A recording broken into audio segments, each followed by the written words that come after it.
welcome to today's mini lesson. We're going to be looking at ability, skill, the different types of skill, and then the different characteristics that you can use to determine the quality of a skill that you're currently witnessing. So we're going to start off with definitions. And the first one we're going to start off with is an ability. Now, an ability is something that we're born with. It's innate, it's enduring. We can naturally do something, or we are naturally aware of how to solve a problem that presents itself to us. So if I just put in here, natural, innate, quite often we're born with it, or it's genetic.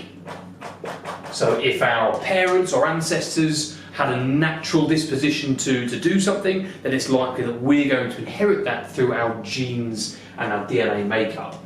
So these abilities are very enduring. So these are quite difficult to get rid of or to add to. They're just what you're born with. Skills, on the other hand, which comes next, these are the refined versions, or the variety the variety of skills and techniques and attributes that we can build as a result of our natural abilities. So these are refined, these are trained and developed capabilities. Abilities, or just like fits in there. So we've got an ability, natural, innate, genetic, the things that we can do and that we're aware of without really thinking about it. And then skills, we've put in the time, the effort, the work to refine and develop a higher quality, a more accurate.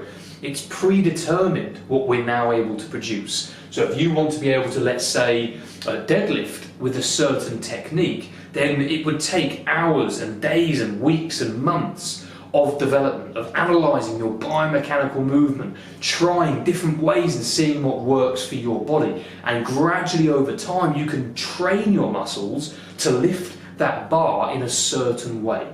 Now, naturally, you might have the ability to recruit lots of muscles and lift lots of weight. You might be naturally predisposed to lifting heavy weights, to being powerful.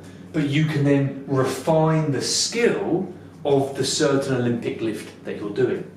Now, these skills that we've just spoken about here, these come in three different forms, and they sort of follow a bit of an order, which can help with remembering them. Now, the first one are perceptual skills. So if I just put here, perception.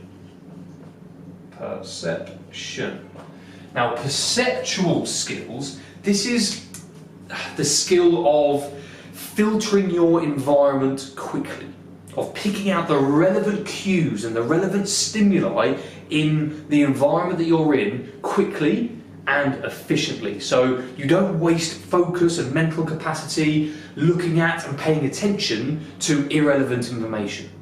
So you've trained yourself to pick out only the things that you need to know, or the things that you need to actually take in order to formulate the problem that the environment is presenting to you.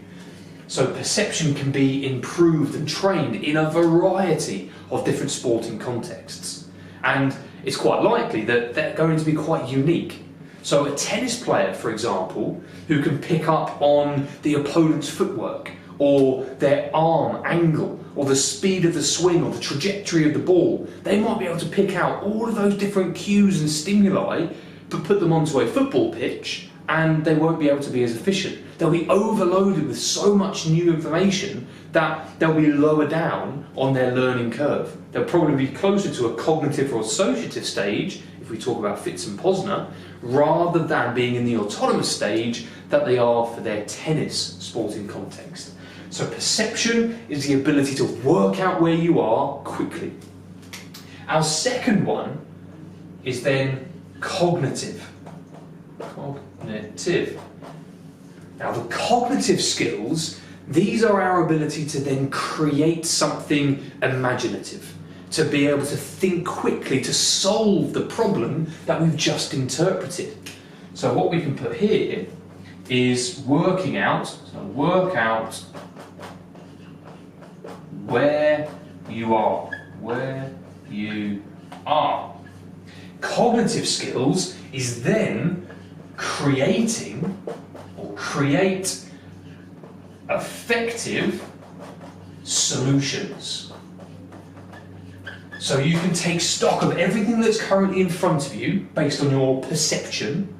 You can then create and think up and imagine lots of different ways to solve the problem that the environment is presenting to you.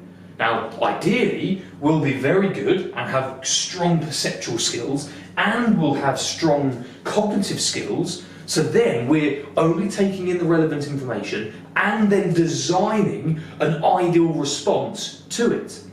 So that's ideal. Now, naturally, we might be predisposed to one or the other, or the third one, which we'll come on to in a moment.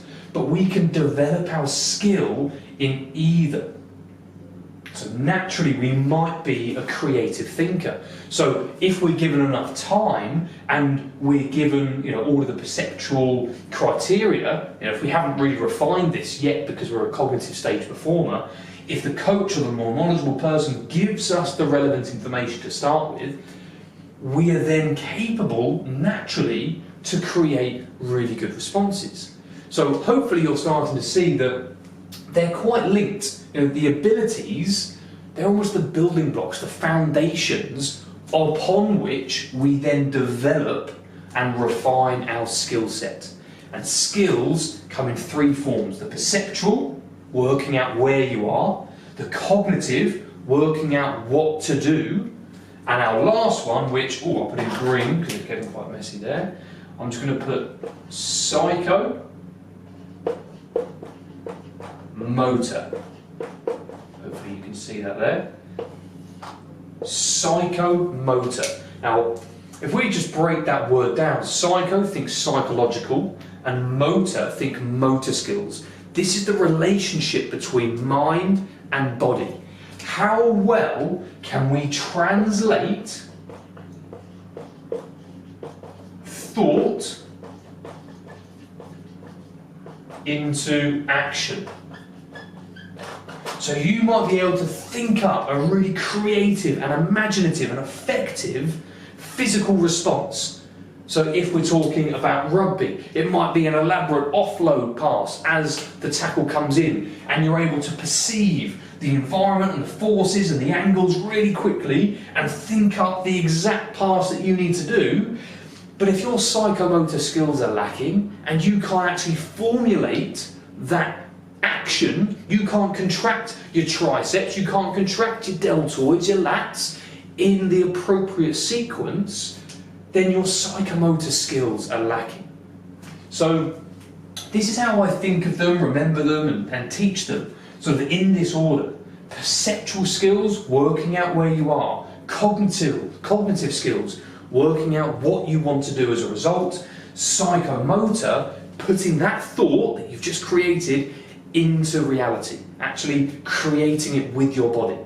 And all three of these can be trained, making them a skill, and you might be naturally more orientated towards one, two, or three of them, depending on your abilities, which are your natural, innate, and genetic capabilities. So that's ability and skill and the difference between them. Now what we're going to do on this side, I'll talk about the characteristics of a skillful performance. So things that you can look out for, they're adjectives, they're descriptive words, and you can almost use them on we looked at continuums before, or we will be looking at continuums if you're watching this in order, but you can use this as the measure. So the first one up here, for example, is aesthetics. Or, in other words, how good looking is the skill action? How good looking is the performance? Is it smooth? Is it effortless? And we can use a continuum of high, or let's say low on this side, to high on the other, or not very and very. So it's almost this sliding scale. So when we're looking and analysing a performance, we could say that it wasn't very aesthetic, or it was incredibly aesthetic, or it looked okay. The next one we have is controlled. Now this refers to obviously the amount of control, but whether or not the performer is reactive or proactive to their situation. So as events unfold, are they constantly on catch-up? Are they trying to scrabble for a response as things happen around them? Or are they in full control? Have they got, a solid grasp over their actions? Are they deciding beforehand how they're going to act? And are they the ones governing their space? Yes or no? Are they doing it a lot or not a lot? Again, we can use it on this sliding scale. We don't need numbers or quantities in order to describe the characteristics of a skill. We just use these adjectives. So we've got aesthetic, the looks, control, are they being reactive or proactive? E, or the first E, I should say, is efficient or efficiency, if we're using the sort of continuum idea. Now, are they moving as much as they need to? Or, I'll say another way, are they moving in a way that they conserve energy? Are they getting maximum output for minimal input? Are they able to produce great outcomes without overexerting themselves? Are they moving in a way that looks like it's the shortest route to get somewhere? F, we have fluent. Is it smooth? Is it elegant? Does it flow? Especially if we're talking about a sequence of events in the skill. Or does it look jerky? Does it cut from one part of the skill to another part of the skill and they don't really link? Now that could go into or merge with if we're talking about efficiency. Because obviously if we've got a sequence of skills, let's say for example in tennis, the serve and volley, to work efficiently means that they flow effortlessly from the serve and they use their momentum to carry them forwards into the next shot. Or is it a case of doing the serve, you see them reset, then they go and run into the net and they're wasting energy. It doesn't look as aesthetic. They're not controlling their environment as well because they're not thinking far ahead. They're just responding in the moment. So a lot of these adjectives, there is some overlap. Now the second A is accurate, or the accuracy of the skills. Now as limbs move, especially if we're dealing with objects and items and coordination, are they able to move their limbs precisely? Can they picture exactly where they need to put their body and then put their body into that position? Now going back to this idea of psychomotor skill, the ability to think something up and then put it into action. Accuracy comes in a great deal for a high quality skill. Take a badminton player, for example. As that shuttle's coming down, they need to time their whole body movement, let's say it's a jump smash, to get up into the air, to swing their arms, to move the racket so that they can make contact with the head of the shuttle in probably the size of a 2p piece, okay, about the size of a bottle cap, in the racket head to get the sweet spot. Now that requires accuracy. That requires a whole load of movements and actions to occur in a certain way to produce the ideal outcome. Last, or the second C, I should say, is consistent. Consistency. Everything that we've just said up until this point here, can they do it time and time and time again? Or every time they do a skill, we get something different. That's what consistency is. Is the performer able to replicate and do whatever they've done before again and again and again? If so, it's likely that they're in a higher stage of learning and they're an accomplished performer. If it's a lot more sporadic, the quality of the skill or the success of the skill or the look of the skill, we can't say that they're being very consistent. It's likely that they're lower in their stage of learning, they're less accomplished, they're more cognitive stage. And lastly, we have the second E, which is economic. Now this is very similar to efficiency. Okay, economic, it's more about that input-output. Do they know where to conserve themselves? Can they start to tweak different skill actions to last for the whole performance? Can they just do the bare minimum? What's the minimal viable amount that they need to move to still get the maximum output, the maximum benefit, or to get the intended outcome of their skill action? So I know we've said tennis and badminton so far, but we'll stick with that context. Now, if a tennis player is playing economically, then they will try and play a winning shot early on. But they won't if they know that their opponent is very good at retrieving. So the economic approach might be to play shots that don't require much power, but they require more accuracy and range to tire out the opponent. So they're not putting in massive shots and expending their own energy. Instead, they're tiring out their opponent. That's economic. It's also showing that they're controlling their space. If they're thinking that far in advance, they need to be accurate with their shots time and time again, showing that they need to be consistent as well. So, a way to remember all of these is this mnemonic here. So we've got A, C, E, F, A, C, E. Ace, face.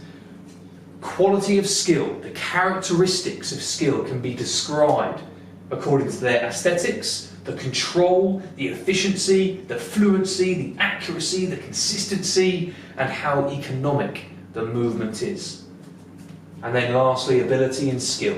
Ability, natural and innate, often genetic. Skills, we then build on our abilities, we refine them, we train them, we learn them, and we improve our capabilities in niches, certain contexts. And skills come in three different forms. Our perceptual capability, to take information in and build that mental picture.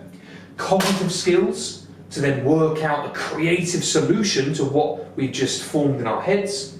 And then psychomotor, getting that out of our head and into action by translating it from our thought into our muscles, limbs, and movement. And that is that ability, skill, and the characteristics of skill. So I hope you found that useful, and I look forward to seeing you again next lesson.